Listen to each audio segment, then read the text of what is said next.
Kill the Doubt, Act Like You Were Meant to Win. Written and published by Audiobook Mindset. Introduction. Doubt is not just a thought. It's a thief. It steals your courage before the battle begins. It whispers, "You're not ready," when you're standing at the edge of your breakthrough. But what if I told you that doubt was never real to begin with? What if you stopped questioning your worth and started acting like you were meant to win? Like every struggle you've survived, every scar you wear, was proof not of your weakness but of your preparation. Because the truth is, your doubt has never protected you. It's only ever delayed the greatness that was already yours. Today, we go to war with the inner voice that says, "You can't." We will kill the doubt. And we will rise with the mindset of someone who was always meant to win. Chapter 1. The voice that was never yours. From the very beginning of your life, long before you even knew who you were, the world began speaking for you. People around you, family, teachers, friends, even strangers started placing labels on you. "You're too loud," they said, or "You're too quiet. Why are you so slow? Why can't you be more like them?" Every comment, every comparison, every judgment began to shape how you saw yourself. And without realizing it, you absorbed their opinions like they were the truth. You started wearing their doubts like your own skin. But here's the truth most people never tell you. That voice in your head, the one that keeps telling you you're not enough, it was never yours to begin with. It's not your soul speaking. It's not your inner wisdom. It's a reflection of all the fear, insecurity, and limitations of other people who never figured themselves out. People who gave up on their own dreams. People who lived small and now want you to do the same. And you've mistaken their fear as your reality. You've accepted second-hand beliefs and called them facts.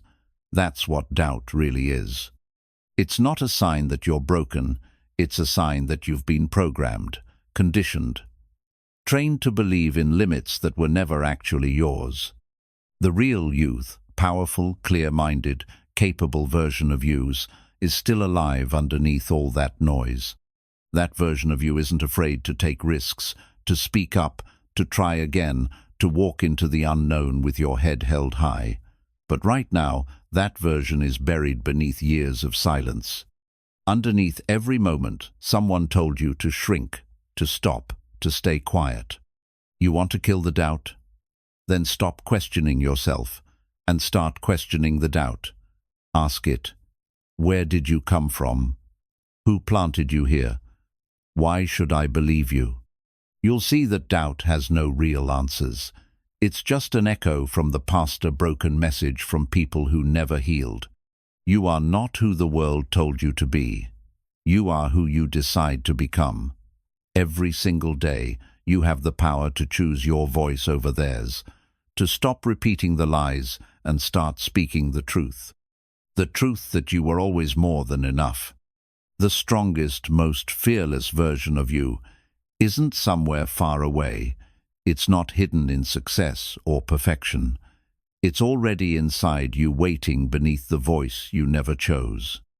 And the moment you stop listening to the doubt, that's the moment you finally meet the real you. Chapter 2. Self. Doubt is self. Destruction in disguise. Self-doubt doesn't walk into your life dressed like an enemy. It doesn't kick down the door shouting, "I'm here to ruin you."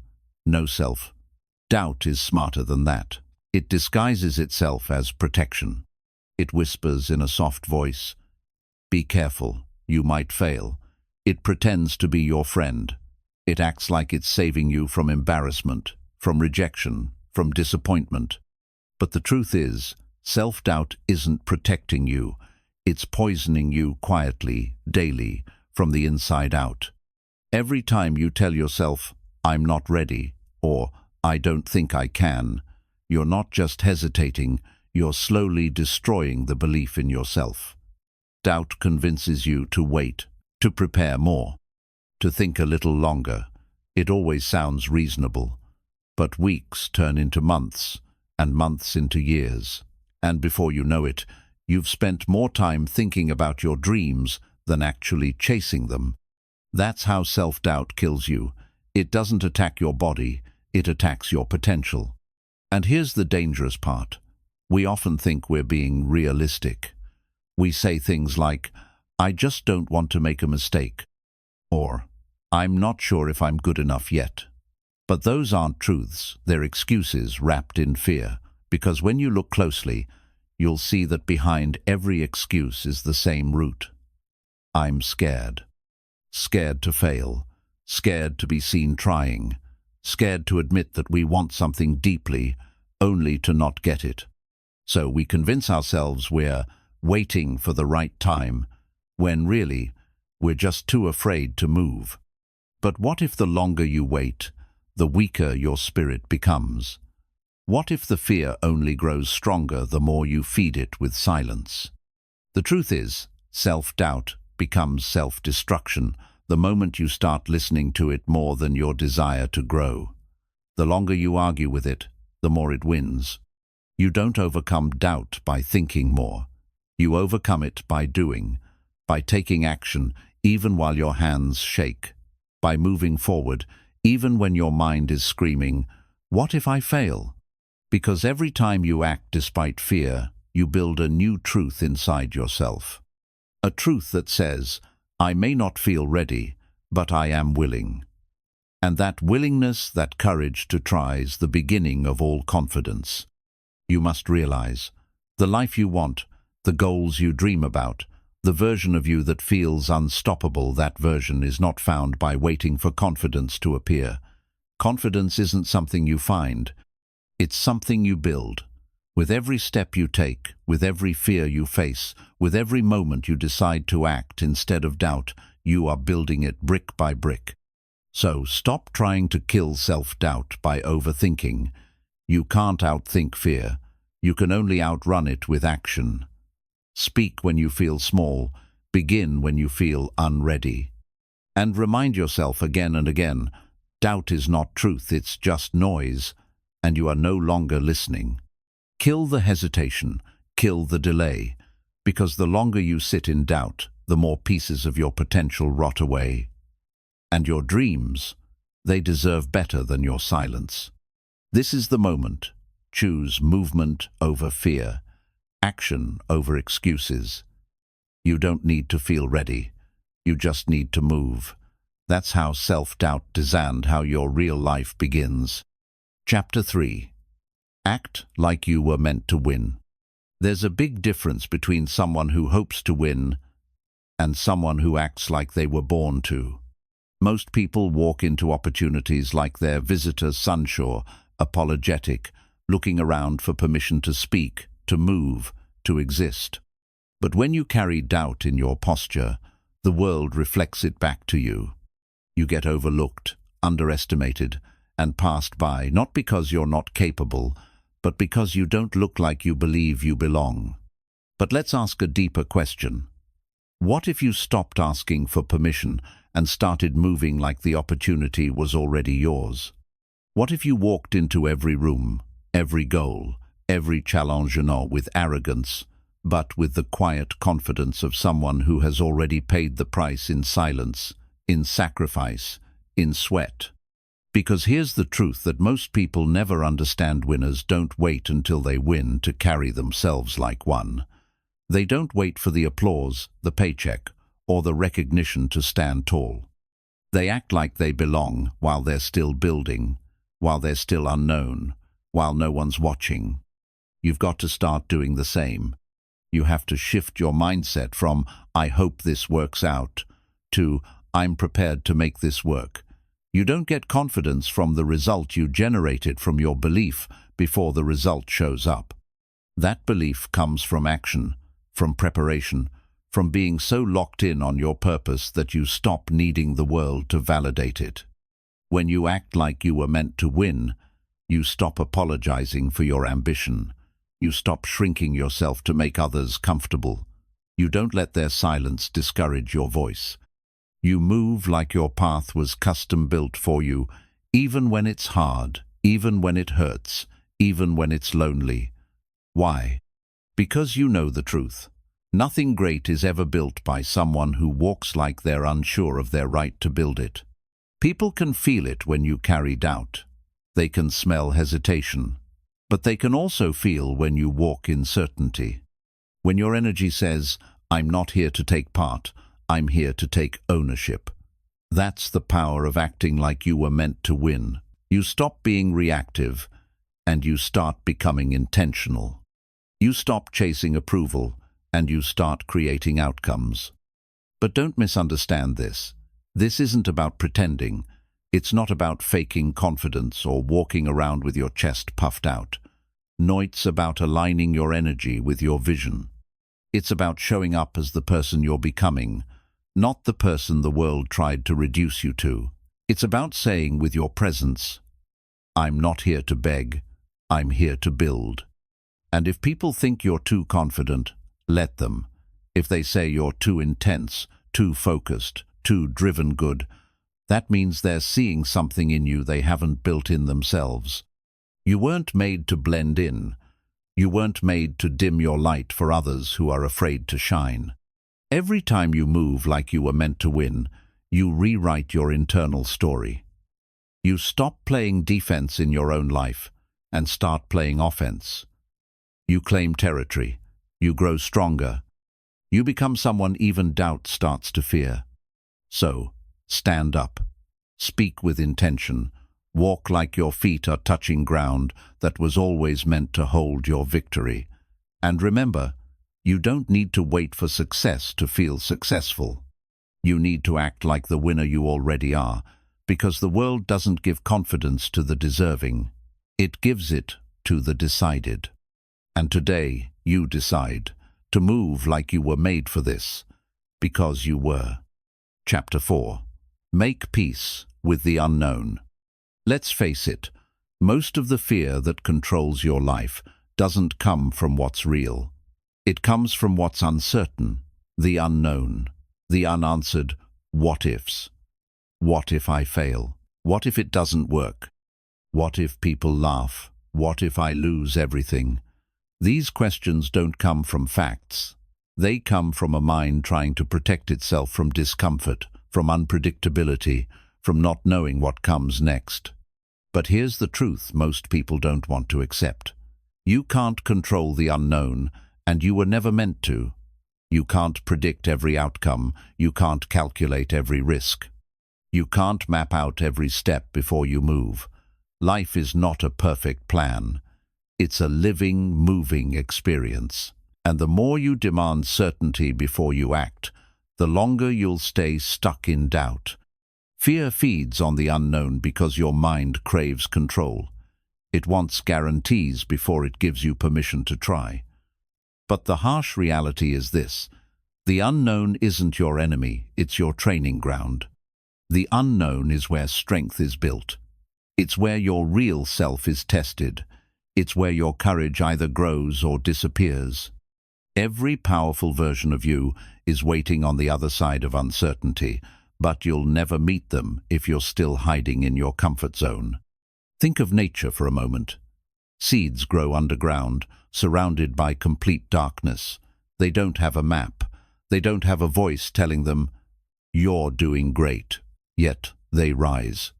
They push through the dirt, through pressure, through resistance, reaching for something they can't even see. Why? Because it's instinct. Because life knows how to grow forward when the path isn't clear. You're no different. The doubt in your mind isn't stronger than the drive in your soul.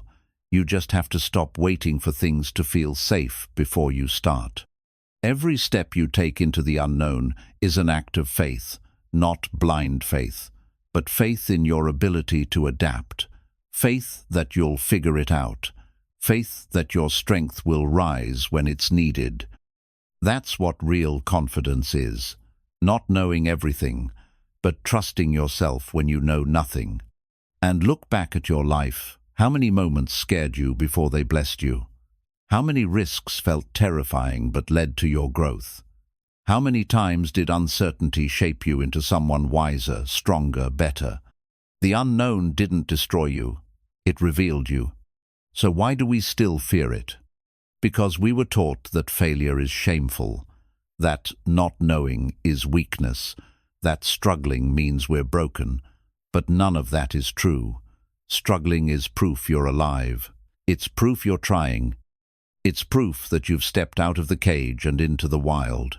That takes courage most people never find. That is something to be proud of. You must kill the belief that clarity comes first. It doesn't. Motion comes first. Action comes first. You move, and clarity finds you along the way. You try, and growth begins. You leap, and the net appears. But only if you go first. The greatest changes in your life will never happen while you're standing still, thinking. They'll happen while you're walking, stumbling, getting back up, and pressing forward with shaky hands and an open heart. You cannot build a meaningful life and avoid uncertainty at the same time. The two do not exist together. So make peace with the unknown. Embrace the mystery. Smile at the fear. Walk into it. Because the version of you that you've been praying to become, they don't live in the known. They live beyond it. And once you realize that the unknown isn't something to be feared, but something to be trusted, you become unstoppable. So breathe deep, take the step, make peace with not knowing, because the moment you stop needing certainty, you start living in freedom. Chapter 5. Proof is in the persistence. We live in a world that's obsessed with quick results. Everyone wants to be great, but nobody wants to stay long enough in the process.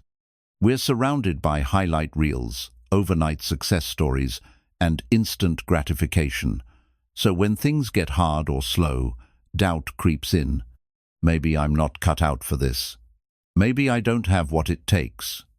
If it were meant to be, it would have happened by now. But here's the truth you need to burn into your soul. Greatness isn't proven by how fast you start. It's proven by how long you refuse to stop. Persistence is not glamorous. It's not flashy. It doesn't get applause. But it is the one trait that separates the ones who dream from the ones who deliver. You want to silence the doubt in your head? Then stop looking for quick wins and start building deep roots. Because real confidence doesn't come from a single success, it comes from showing up again and again, especially when no one's watching, when nothing is easy, and when everything in you wants to quit. Think of a mountain. On the outside it looks still, strong, unshaken. But underneath the surface, there are millions of years of pressure, shifting, grinding, and persistence that created its strength. You are no different. Every time you persist, even in pain, even in silence, you're adding another layer of strength to your foundation. Doubt fades when discipline grows. But discipline only grows when you stay in the process longer than your feelings want you to, because feelings lie. They'll tell you, you're too tired. This is pointless. Nothing's changing. And that's exactly when you must keep going. Because most people don't fail because they lack talent. They fail because they stop too soon. Success does not respond to the impatient. It responds to the relentless. The ones who say, even if I don't see results right now, I will still show up. Even if no one believes in me, I will believe in myself. Even if progress feels invisible, I will trust the process.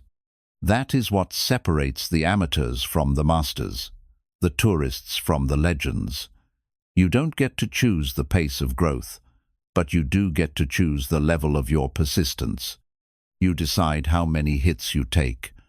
You decide how many times you rise after the fall.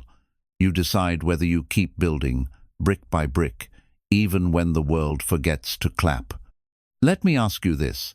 How many times have you quit right before the breakthrough? How many times have you walked away from something not because it was impossible, but because it took longer than you expected? The doubt wasn't the problem. The timing wasn't the problem. The lack of persistence was. Every result you want is hiding behind consistency, not motivation, not luck, not waiting for the right time. just raw, repetitive, focused effort. You want to be respected? Be consistent. You want to feel proud? Be persistent. You want to kill doubt? Show up when it's hard, especially when it's hard. There's a saying, the work you do in private will be rewarded in public, but you don't do it for the reward. You do it because it's who you are. You show up, not just to win, but to become someone worth following. Someone even your past self wouldn't recognize. Someone your future self will thank. Doubt can't survive in a mind that's too busy building. When your hands are full of purpose, you don't have room for fear. When your schedule is full of effort, there's no time left for overthinking. Persistence drowns out insecurity, because every day you keep going is another day that doubt loses its voice. So make a vow today not to be perfect, but to persist, not to impress others, but to impress upon yourself what it means to finish what you start. Let them doubt you. Let them sleep on you. You don't need to argue with them. You just need to outlast them. The real proof of your power isn't in what you say. It's in how long you keep showing up after others gave up. Chapter 6. Confidence is a decision, not a feeling. Most people wait their entire lives for confidence to show up. They treat it like a gift that might arrive one day if they're lucky enough, if they get good enough, if the stars align. They think confidence is something they have to feel before they act. So they wait, and they wait, and they wait some more. They say things like, I'll start once I feel ready, or maybe when I'm more sure of myself. But the truth? Confidence doesn't come before the action, it comes from the action. You've been lied to if you think confident people were born that way. No one wakes up with unshakable belief. No one starts with certainty.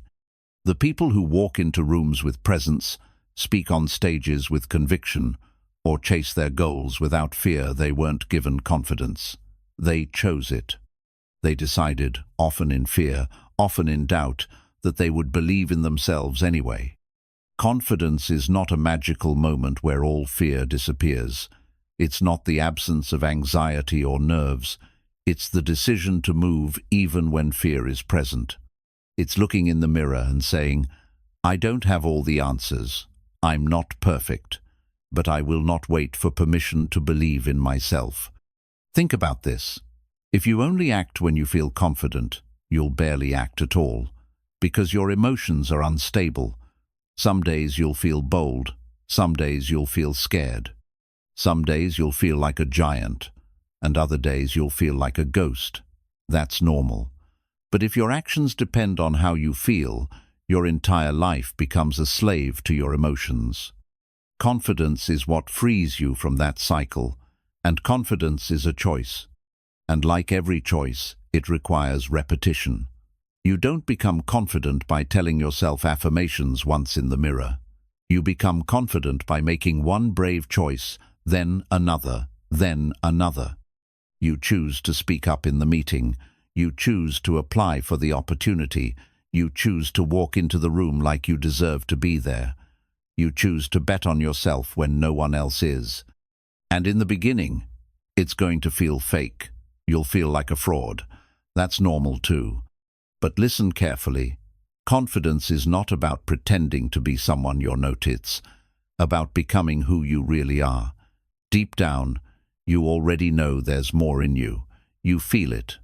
You've seen glimpses of it. You've had moments where your power peeked through. The reason you crave confidence is because your true self is trying to emerge. But that self can only be built by stepping through discomfort, not by waiting for it to go away. Confidence isn't loud. It's not arrogance. It's quiet certainty. It's the stillness of knowing that even if you're scared, even if you stumble, you will still stand back up. It's trusting that you're resourceful, that you can learn, that you can grow. Confidence doesn't mean you never fail, it means you don't let failure define you. Look at any strong, powerful person you admire. They weren't handed confidence. They earned it by repeatedly facing what scared them. They fell. They were rejected. They were criticized. But they decided not to let that be the end of their story. Every scar became proof. Every fall became fuel. Every setback became strength. And now they walk like giants, not because life was easy, but because they refused to shrink. You don't need to wait 10 years. You don't need more approval. You don't need more books, more courses, more validation. You need a single decision. I will back myself even when it's hard. I will trust that I can figure it out even if I don't have it all figured out yet. I will carry myself like someone who belongs because I do. Stop waiting to feel confident. It may never come on its own, but it will respond to your action. It will grow every time you take a step despite your fear. It will rise every time you decide to speak, to move, to lead. It will awaken every time you walk into a room with your head high and your spirit read even if your hands shake. Confidence is a decision. Make it every day. Make it even when you feel small. Make it when the world says you can't. And one day, you'll wake up not wondering if you're confident, you'll simply become it. Not because you waited for it, but because you chose it. Chapter 7. Your mind was meant to obey, not rule. Here's something most people never realize. Your mind is a servant, not a master. It was built to follow your direction, not to dominate your decisions. But somewhere along the way, you forgot that. Most people do. They begin to treat every thought that passes through their mind as a command, as truth, as identity. I'm not good enough. This will never work. What if I fail? And without questioning it, they obey. They live as if those thoughts were written in stone. But here's the reality. Your mind is like a tool, powerful, flexible, adaptable, but only when you're the one holding it. When you stop taking control of your thoughts take control of you. And that's how doubt begins to lead your life. Not because you're weak, but because you never realized that you are not your thoughts. You are the one who hears them. You are the observer, the chooser, the commander. Think of it like this. Your mind is a wild horse. If left untrained, it will run wherever fear pulls it into the past, into imaginary futures, into anxiety, self-judgment, overthinking, paralysis. But when you train it, when you grab the reins with discipline and clarity, it becomes your most loyal and unstoppable ally. You stop being dragged, you start directing, and doubt begins to dissolve under the weight of your authority. But this shift doesn't happen overnight, because let's be honest, you've spent most of your life being a slave to your mind. You wake up, and before you even stand up, it begins. A flood of thoughts, worries, self-criticism, hesitation, and most of the time, you don't challenge it, you obey it, you accept it, you live under its rule. And yet you wonder why you feel powerless. Let me make it plain. Your mind was never meant to lead you, your heart, your vision, your soul. Those are the real commanders. Your mind? It's supposed to execute, not dominate. It's supposed to serve, not sabotage. But if you don't take the throne of your own mind, someone or something else always will. Every great person you admire has mastered this, not because they were born with better thoughts, but because they trained themselves to choose their thoughts deliberately. They created space between impulse and response, between fear and action. They built the muscle of mental discipline and they used it to silence the voice of doubt, criticism, and fear. It starts with a simple but radical decision. You will no longer believe every thought you think. You will start questioning the voice that says, "You can't." You will begin to talk back to the part of your mind that wants to keep you small, and most importantly, you'll replace it. You'll install a new operating system of voice that empowers instead of weakens, that commands instead of complains. When your mind says, "I don't think I'm ready," you say, "I'll act anyway." When your mind says, "What if they judge me?" you say, "Let them, I'm not here to please them." When your mind says, "What if I fail?" you say, "Then I'll learn, I'll grow, I'll rise stronger." And here's what's powerful. The more you override your mind with action, the more your mind starts to listen. You train it, you teach it, you forge it into an ally. And day by day, it begins to obey your vision instead of your fear. It becomes sharp, focused, controlled, and you finally become the master of your own destiny.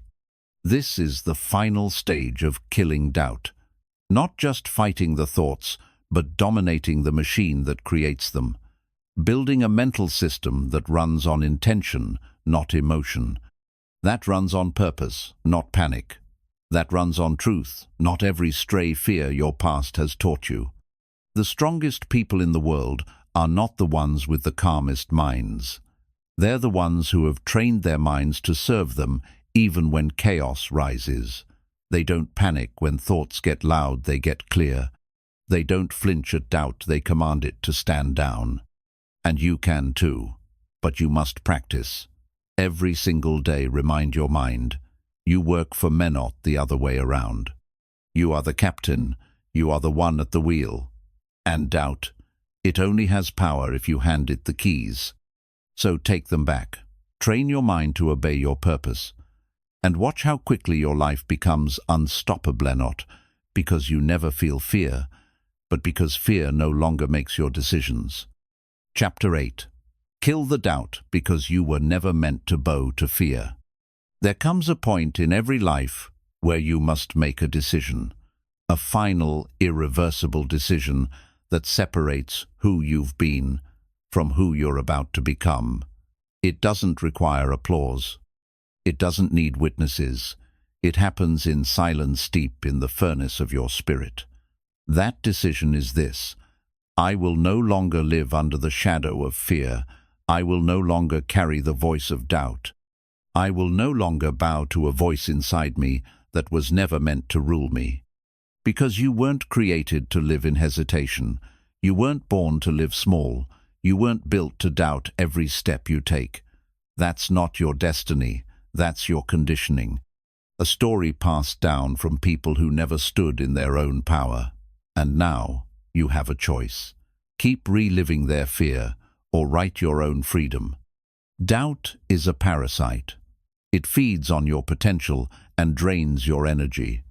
The longer you let it speak, the more it rewrites your story. It doesn't just stop you from acting, it changes how you see yourself. It convinces you that your power is something you have to earn, when really it's something you already possess, but you've forgotten how to claim it. Let's be clear, no one kills doubt for you. No mentor, no book, no motivational video. They can show you the way, but you have to pull the sword. You have to go to war with the voice that keeps asking, "What if it doesn't work?" and replace it with, "What if I make it work because I refuse to quit?" You kill doubt by starving it of obedience. You starve it by refusing to act like a victim of your own mind. You rise above it, not once, but daily. You start by recognizing every moment you've already survived, every failure you got up from, every moment you pushed forward when you didn't feel ready. That was you, not luck, not accident. It was your courage, raw and real. So why do you still question if you're strong enough? Why do you still hesitate to believe you were meant for more? Because fear is seductive. It wants you to forget. It wants you to think you're still that same person from your lowest moment. But you're not. You've already outgrown the version of you that needed to be rescued. Now, you rescue yourself. You become the person who kills the doubt, not just for you, but for everyone watching who doesn't yet believe in their own power. And you don't have to wait for perfect circumstances to begin. You don't need full clarity, full confidence, or full approval. All you need is the decision to stop letting fear sit at the head of your table Doubt may knock, but you no longer open the door. You've learned that fear only survives in a mind that keeps giving it attention. Instead, give your attention to your next step, to your effort, to your courage, to your actions. Because doubt has no answer when you start building. Fear has no comeback when you take the leap. And insecurity can't argue with a person who moves like their future is inevitable. You were never meant to bow to fear. You were meant to look it in the face and walk through it, not because it's easy, but because it's the only path to your freedom. The only way to become everything you were always meant to be. So here is the truth. Killing doubt is not about never being afraid. It's about refusing to obey it. It's about rising even while fear screams. It's about acting even when your heart races. It's about becoming so grounded in your purpose that fear becomes irrelevant. Today, you reclaim the throne of your life. Today, you stop bowing. Today, you stop waiting. Today, you kill the doubt not by fighting it forever, but by walking past it and never looking back. And once you do that, something shifts. The world starts to respond differently. Opportunities find you. Confidence grows in you. The weight lifts. The fog clears. You move faster. You speak clearer. You feel lighter. Because now you're not carrying the voice that never belonged to you. You are no longer a prisoner of hesitation. You are a force. You are a builder, a leader, a storm that doubt can't survive. And from this day forward, you will never bow to fear again. Chapter 9. You were always becoming the person you needed to be. You may not realize it yet, but every challenge you faced, every moment of hesitation, every painful detour, and every silent breakdown was not random. It was not meaningless. It was shaping you, molding you, preparing you for a version of yourself you couldn't yet see.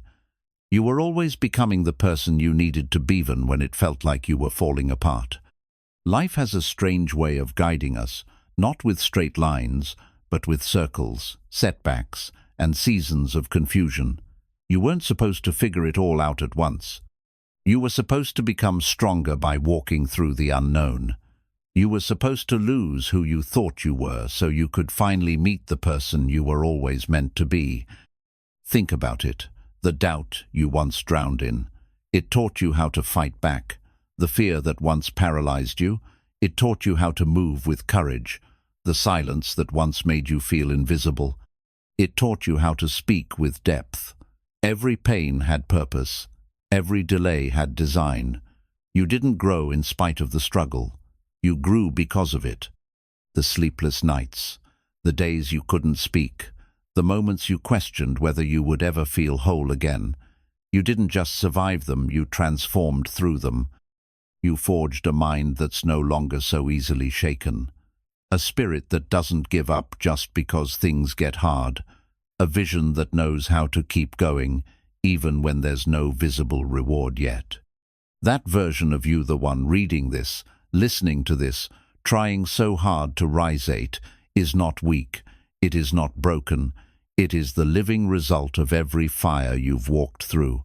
You didn't crumble, you didn't vanish, you stayed, you endured, and in doing so, you evolved. You were never meant to have all the answers in the beginning. You were meant to grow into them, piece by piece, scar by scar, step by trembling step. You didn't need to be perfect, you just needed to keep becoming. And you did, even when no one noticed, even when no one applauded, even when the doubt screamed louder than your will. You didn't quit. And that alone makes you dangerous to everything that ever tried to break you. Because now you carry something far more powerful than surface confidence. You carry depth, you carry evidence, you carry the story of a soul that refused to stay small. A person who stared at fear and said, "You don't get to define me." A person who didn't wait to feel ready, they became ready by moving forward anyway. That's who you are now, and that's who you were always becoming. So stop being ashamed of your journey. Stop wishing your path looked more polished. Your path wasn't meant to be easy, it was meant to be honest, real, because it built something most people will never have: true inner strength. Not the fake kind that poses for pictures, but the real kind. The kind that doesn't break when life gets heavy. The kind that stays calm in the storm. The kind that knows who it is even when the world forgets. You were always becoming the person you needed to be. The one who no longer chases approval. The one who doesn't beg for permission. The one who walks into rooms and knows, I belong here. You didn't become that through ease. You became it through every moment you refused to give up. Every time you chose growth over comfort. Every time you said, this is hard, but I'm not done yet. So if you still hear the voice of doubt trying to creep back in, let this be your reminder. You already won the first battle. You made it through the part that was designed to break you. Now you're standing on ground that was once your battlefield. And the person standing here, that's not who you used to be. This is who you were becoming all along. The one who doesn't just kill the doubt. The one who never lets it come back. Chapter 10. Your future demands a new mindset, not an old memory. You cannot step into your future if you're still dragging the weight of your past behind you. You can't build the life you want with the same thoughts that once convinced you to settle. Yet most people don't realize this. They keep trying to create something new while being chained to an outdated version of themselves. But the truth is brutally simple. The future you dream of demands a new mindset, not the old memories that taught you how to fear. Let this sink in. Your past taught you survival. That was its job. It showed you how to protect yourself, how to play it safe, how to stay small to avoid being hurt again. But survival is not the same as living. It keeps you breathing, yes, but it keeps you empty too. And now, your spirit is starving for something more. Not just air but elevation. Not just existence but evolution. You were never meant to live inside the walls of old experiences. But that's what doubt does. It traps you in a mental prison made of past pain. It keeps replaying old failures like they're still relevant. It keeps dragging the voice of someone who hurt you years ago into every new opportunity. It keeps filtering every present moment through the fear that once saved you, but now only slows you down.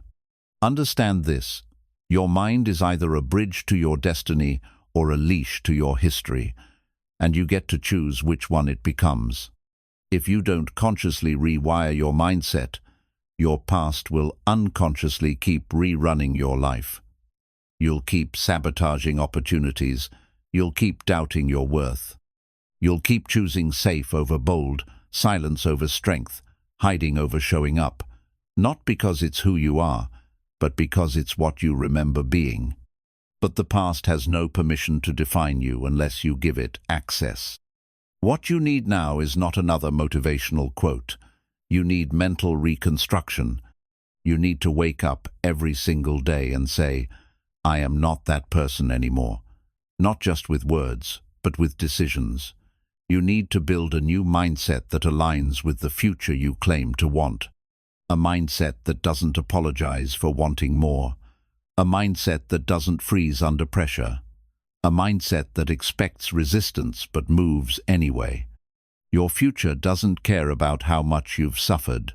It cares about how willing you are to rise. It doesn't ask for your wounds. It asks for your wisdom. It's not looking for who you used to be. It's waiting for who you're becoming. But to reach it, you must kill the outdated thinking that keeps showing up in your mind uninvited. The thoughts that say, you're not ready. You always mess it up. It's too late now. None of that belongs in your future. Your future doesn't need the voice of the doubter. It needs the voice of the builder, the warrior, the decider. You want to change your life? Then stop decorating your prison. Stop calling the pain truth. Stop trying to predict your future with the vocabulary of your past. That language is expired. Those patterns are done. The version of you that survived is now being asked to lead. And leadership begins inside. You must lead your own thoughts before you can lead your life. You must declare, "From this moment forward, I think like a person who wins. I decide like a person who grows. I move like a person who is no longer stuck in yesterday." Because that's what your future needs, not more dreaming, but more discipline over the mind that once betrayed you. Will fear come back? Yes. Will the old voice try to return? Of course. But now you'll recognize it for what it is, a memory, not a master. You'll hear it and say, "That's the old code. I don't run that system anymore." And just like that, you reprogram your path. Because this time, you're not trying to change for others. You're not trying to prove anything. You're changing because you know who you really are now. You've seen glimpses of your power. You've heard the voice of clarity under the noise. You've felt the fire of a future that refuses to let you settle. And now, your decision is simple. Will you rise as the person your future requires, or will you keep rehearsing the pain that tried to bury you? Choose now, because the door is open, but only the new you gets to walk through it. Chapter 11. Kill the doubt, because you're not here to be small anymore. There comes a moment when your silence becomes heavier than your pain. A moment when playing small becomes more exhausting than being afraid. A moment when shrinking to fit the world around you begins to suffocate the fire inside you. If you're reading this now, you've already reached that moment, even if you haven't said it out loud. Because something deep within you knows the truth. You're not here to be small anymore. You never were. You weren't built to live halfway. You weren't made to keep apologizing for your voice, your strength, your hunger to grow. And yet, for years, you've bent your back just to keep others comfortable. You've dimmed your light so others wouldn't feel insecure. You've questioned your own vision just because someone else couldn't see it. You've doubted yourself not because you lacked ability, but because you didn't yet believe you had permission to become everything you truly are. But the permission you've been waiting for, it was always yours to give. And now, the time has come to take it. Fully, boldly, completely, not with hesitation but with authority. Because this life is not a rehearsal, and every moment you keep doubting yourself, you're handing your future to a version of you that's afraid to exist fully. It ends here. You kill the doubt, not just because it feels good to believe in yourself, but because your future depends on it. The people you're meant to impact depend on it. The life that's waiting for you requires it. You can't carry the same mindset that kept you playing small into the life that's calling you to lead. You need to understand something very clearly now. You don't owe anyone a smaller version of yourself. Not your past, not your critics, not your old beliefs, not the people who preferred you insecure, not the world that taught you to shrink. You don't owe them anything. What you do owe is to the child inside you who used to dream without limits, to the future version of you waiting with open hands, to the purpose buried under your fear. You owe them everything. You owe them a version of you that stopped asking for approval and started living like they knew they belonged. No one ever changed the world by staying small. No one ever unlocked their potential by making fear their roommate. The people who rise, who shift cultures, who light fires in others, they don't do it by waiting for confidence. They do it by choosing courage. They decide to stop doubting. They decide to walk boldly. They decide to take up space. Taking up space doesn't mean you become arrogant. It means you stop apologizing for your existence. It means you speak when you feel silenced. It means you trust yourself when no one claps. It means you get back up after failure, not just to prove people wrong, but to prove to yourself that you were always meant for more. Your fear will try to return. Doubt will still whisper in familiar tones. But now, you're awake. Now you know that their voice is not your truth. You know that every time you move forward even just one step, you weaken the chains that tried to keep you invisible. And here's the deeper truth. You've always been powerful. The world just taught you to be afraid of it. But now, your strength is rising. And you're starting to see that your life was never meant to be an echo of someone else's fear. It was meant to be a declaration of what's possible when someone refuses to be small any longer. So from this moment forward, you walk into rooms like you belong. You speak like your words matter. You live like your presence changes things. You kill the doubt not just for you, but for everyone still trapped in it. Because when one person decides to stop playing small, it sends a ripple. It wakes others up. It creates permission. It breaks generational chains. And that's what you're doing now.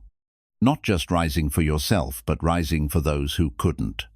So no more pretending, no more waiting, no more shrinking. You're not here to be small anymore. You're here to lead. You're here to rise. You're here to live without doubt.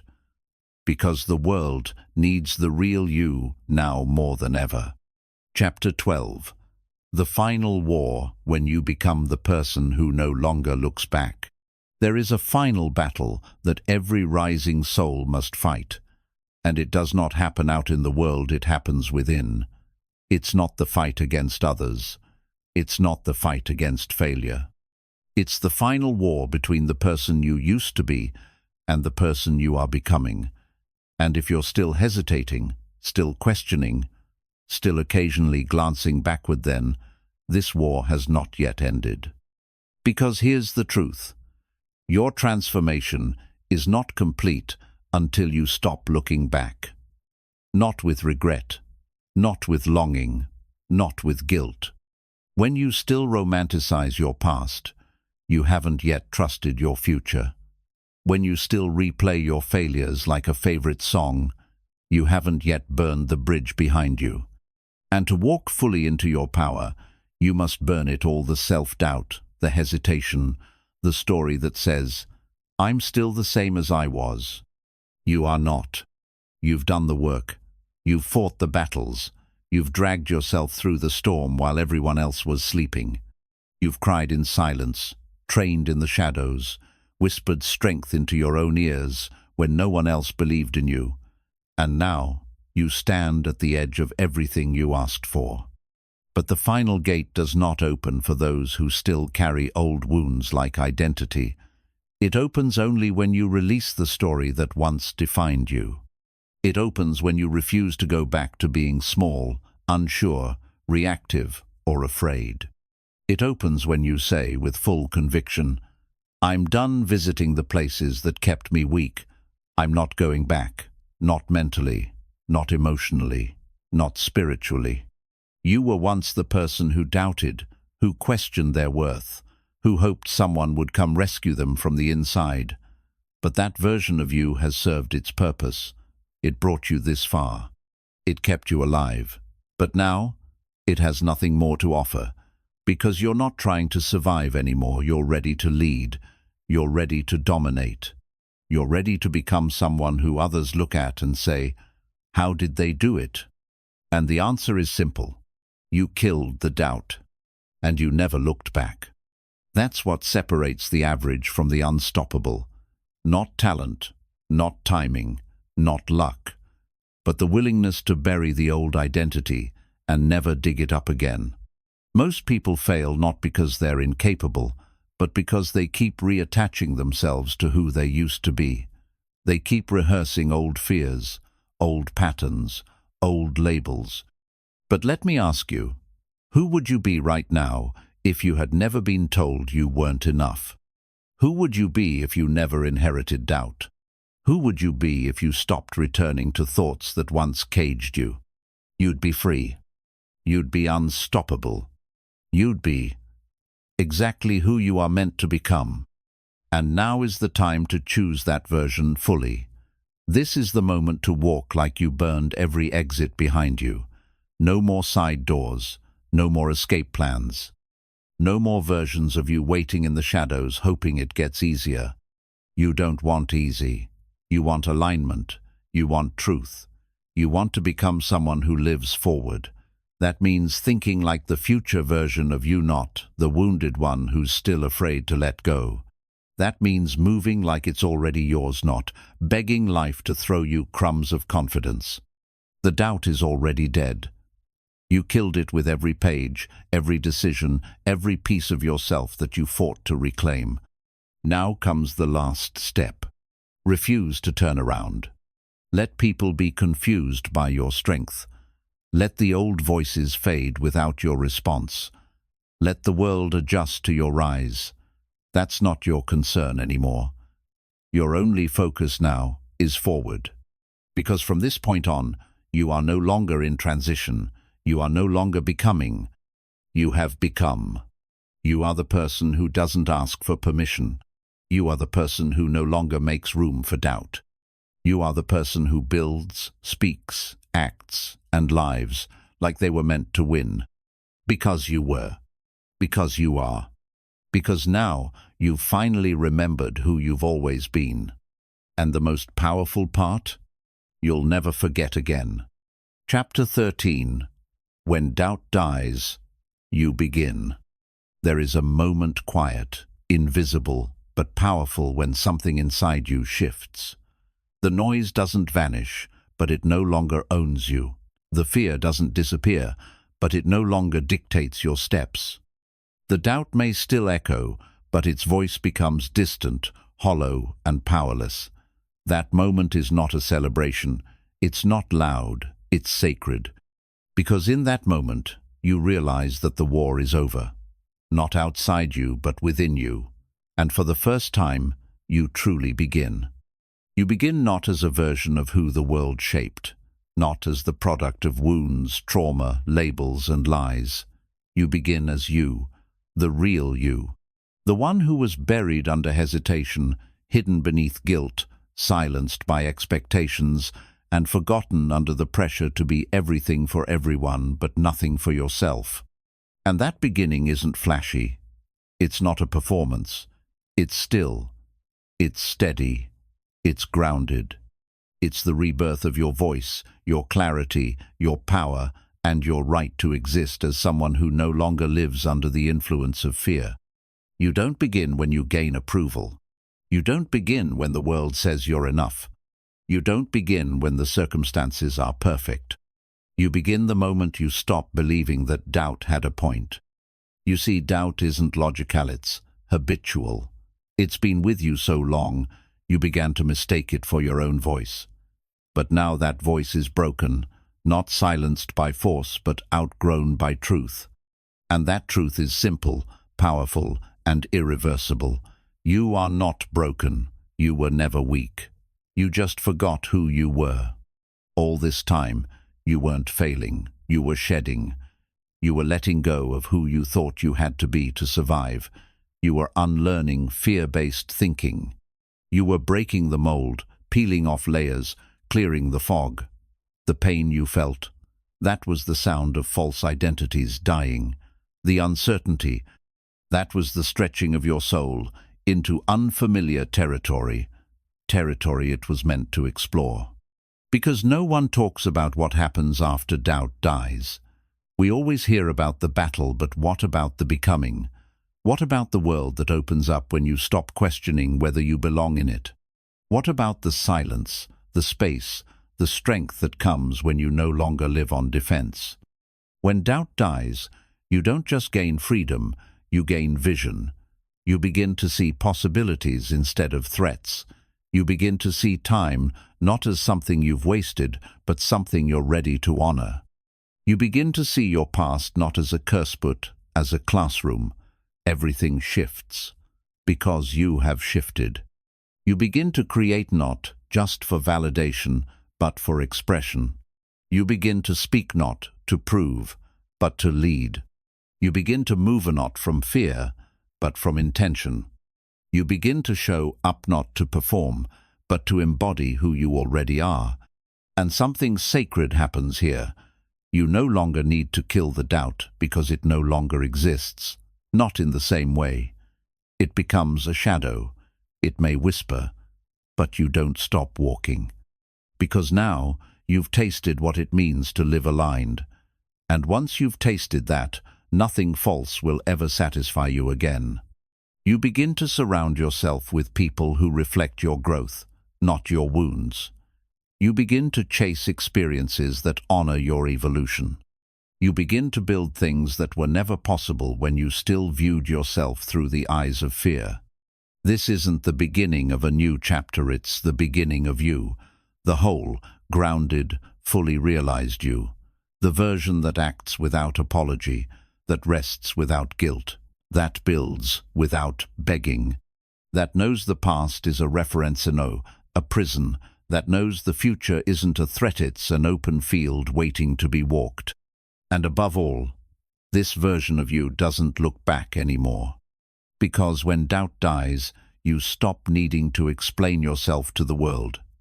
You stop needing to convince the old voices of your new power. You stop needing to fit in rooms that were too small for your spirit. You walk away not because you're angry, but because you're clear. You speak up not because you're desperate, but because you're ready. You rise not to be seen, but because you were meant to stand tall. So if you've been wondering when your life truly starts, this is it, not when the fear ends, but when you realize you no longer answer to it, not when the world gives you a crown, but when you give yourself permission to be whole, raw, fully human, and fully powerful all at once. This is your beginning, because doubt is no longer your voice, and you are no longer your past. From here forward, you create, you speak, you move, you build, you become again and again, not because you lack something, but because you remembered who you've always been. Chapter 14. The day you decide you're done shrinking. There is a desolate, personal, uncelebrated by the world when something inside you simply breaks free. It doesn't come with fireworks. There's no finish line, no crowd clapping, no big announcement. But deep within your soul, a quiet roar begins. And that roar says, I'm done shrinking. I'm done doubting. I'm done acting like I don't belong here. You don't always see it coming. It can arrive in the middle of a conversation where you suddenly realize you've been holding your breath for approval that never came. It can hit you as you scroll through a highlight reel of other people's lives and realize you've made yourself small to avoid being misunderstood. Or it can come after years of swallowing your truth just to keep peace that never fed you in return. And then something clicks, not out of rage but from clarity. Not from ego, but from self-respect. You finally feel the full weight of everything you've compromised just to keep others comfortable, and you know without hesitation you can't keep doing it. You can't keep shrinking your light, your opinions, your dreams, your potential, not because you're trying to prove something anymore, but because to keep shrinking would mean killing who you really are. You feel it in your posture. You start standing taller not to be noticed, but because you're no longer willing to carry the weight of your own silence. You feel it in your voice, it gets firmer, not out of defiance, but because you've stopped asking for permission to speak. You feel it in your decisions, they become clearer, cleaner, because you no longer allow guilt to guide your boundaries. This day becomes your silent revolution. The moment you reclaim space in your own life. The moment you stop trying to be digestible for people who never had the capacity to understand you anyway. The moment you realize that being too much for some was always the price of being just right for yourself. And here's what no one tells you. Shrinking doesn't protect you, it erases you.